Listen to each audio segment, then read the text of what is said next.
Hello' কি খবৰ? আশা কৰোঁ আপোনালোক সকলো ভালে কুশলে আছে বুলি মই লিজিতাতে মোৰ অন্য এটি ভিডিঅ'লৈ স্বাগতম জনাই আছোঁ। এয়া ডিউটি যাব লৈছোঁ আৰু ডিউটি শেষ কৰি একেবাৰে মই তিনিচুকীয়া যাব লৈছোঁ। অলপ বজাৰ কৰিব আছে আৰু মোৰ বাইৰ ল'ৰাটোৰ বাৰ্থডে আছে যিহেতু সেইকাৰণে তাৰো কিছুমান সৰু সুৰা বজাৰ কৰিম বাৰ্থডে কাৰণে। আৰু এয়া আমি তিনিচুকীয়া আহি পালোঁ।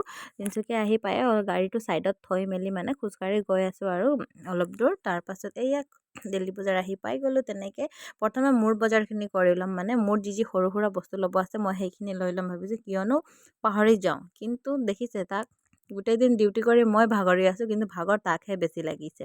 তাৰপাছত আমি দুয়োটাই বজাৰ কৰি মেলি মোৰ নিজৰখিনি হৈ গ'ল। এতিয়া আহিলোঁ আমি বিশাল মাৰ্কেটত আৰু বিশালত আহিয়ে প্ৰথম মানে বেবীৰ কাপোৰখিনি চাবৰ কাৰণে গ'লোঁ, কিন্তু গৈ মেলি ধীৰাজে মোক একেবাৰে এৰি দিলে। তাৰ একো ল'ব নাছিলে, কিন্তু যেতিয়াই আমি বিশাল আহি সোমাইছোঁ ই নিজৰ ভাগে গুচি গ'ল, মোক নিজৰ ভাগে এৰি দিলে। তোৰখিনি তই লৈ ল'চোন, মই কিবা ভাল লাগিছে যদি লৈ ল'ম বুলি সি নিজৰ ভাগে বজাৰ কৰি আছিলে। আৰু যিয়েই নকওক কিয় বিশাল মাৰ্কেটত উইণ্টাৰৰ কাপোৰখিনি বহুত ভাল ভাল কালেকশ্যন আহিছে। পোৱালীকেইটাৰতো বহুত বেছি ভাল আহিছে আৰু ডাঙৰ মানুহখিনিৰো ভাল আহিছে, কিন্তু মই নিজৰ কাৰণে একো নল'লোঁ। ভাবি মেলি যোৱাই নাছিলোঁ মোৰ কাৰণে কিবা ল'ম বুলি।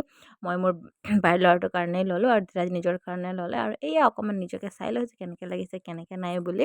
আৰু বেছি দেৰি নকৰোঁ, জল্দি জল্দি বজাৰ কৰিছোঁ যিহেতু ৰাতি আহিছোঁ আমি, সেইকাৰণে দেৰি হৈ যাব বুলি। আৰু এয়া ধীৰাজে বিলিং কাউণ্টাৰত গ'ল, বিলিং চিলিং বনালে আৰু ঘৰ আহি খোৱা বোৱা কৰি মেলি এয়া আমি শুই গৈছিলোঁ। মই আৰু আমাৰ বাইৰ ল'ৰাটো 2টা বজাৰ ৰাতি সাৰ পাই মোক পূৰা একদম চুমু খাই আছে মই গুড মৰ্ণিং কৈ দিয়াৰ লগে লগে। তো আজিৰ ভিডিঅ'টো সিমানে, কেনেকৈ লাগিলে কমেণ্ট কৰি জনাব। Bye bye.